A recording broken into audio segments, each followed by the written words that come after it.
Hello, Black Unicorns. Welcome back to the Black Unicorn Academy. Today we're going to talk about land renewal and what that means. Some of the key factors you really should know about when it comes to renewing your leasehold on your land.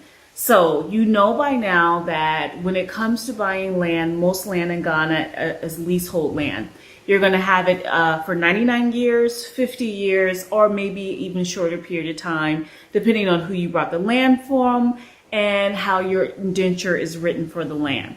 So land renewal. Land renewal can happen a variety of ways. One, you can have a clause inside of your original indenture, your original contract stating that the land will automatically renew at the end of the 99 years. However, that automatic renewal clause will come with some steps that have to be followed by more than likely your descendants. So your children or your grandchildren will have to follow these steps to ensure that the lease renews and that they are following the terms of the contract in order to keep the land in the family. So with that said, if you don't have the lease renewal clause inside of your indenture, your contract, you will have to renew the land before the expiry date. So if your land ends in 99 years, then year 9, year 5 of when that 99 years is about to end, you should be starting the renewal process.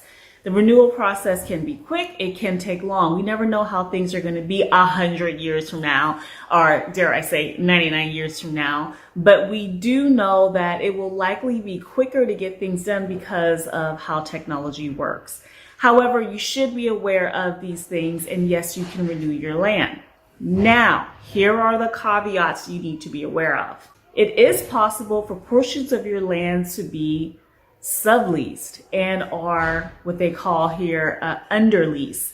So basically, you or the actual true owner of the land can do a sublease for a limited term period to another person. So that is the lessor who is leasing out the land to a leasee for, let's say, 20 years. But they're actually buying the land, so they're paying a fee to do this, and they get a form of indenture to do that. Now, you don't always get indentures. You'll have a lot of times where people have no paperwork, but they're doing this sublease. They paid for it to the family, and so they have this happening. I suggest flat out buy your land, and because it's a leasehold, you buy your land from the person that owns it, and you don't do a sublease. You're doing a straight leasehold for your land, period. Now, when you have land, especially when you have land in highly dense populated areas like Accra, or you have large amounts of land in one of the other regions or a rural area and development starts, you may have instances where someone's encroaching on your land. So someone starts building their wall on your land or their home on your land. You see a ton of cases of encroachment here in Accra. Like, it is insane. You'll see gates in front of people's in front of a neighbor's house, like a gate that is in front of the neighbor's fence where they literally have to get into their gate. It is insane how the encroachment works. Now, you do have some remedies for encroachment, but you have to act quickly. If you see an encroachment happen, you should be going immediately to the courts to get to file paperwork to get them to get off your land. If you let the encroachment happen for a long period of time, let's say a year or longer, then something interesting happens, and it's like adversarial possession of the land happens, which means that the person who doesn't actually own the land because you own it has rights now because you didn't act to basically defend your land or to let anyone know that was your land. So it will make it even harder to fight the encroachment if you don't do anything about people encroaching on your land from the beginning. That's interesting. This is when you really need a lawyer. Like, this comes straight from a lawyer. This is some straight up, like, you have to be sitting with a lawyer asking questions, and then they're telling you things you didn't even think to ask of, right? And this is one of those things that I'm sharing with you all. So another thing about renewing the land is the chief or the elders to whom you bought the land. So that's the lessor. Can say at some point in time, let's say getting close to the end of the 99 years, or if you are a foreigner, end of your 50 years. They can say, we want to reevaluate the rate of the leasehold, which means that they can have the land reevaluated to see if it costs more than what it did when it was originally purchased. They can then file in court for you to have to pay more, your descendants have to pay more to hold on to the land.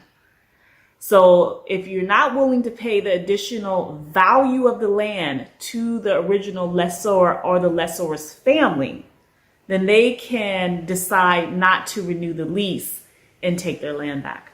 You really don't know how this will happen until you're getting towards the end of your lease, right? Because remember, this isn't freehold land. This is leasehold land here, meaning that you only have the land for a set period of time.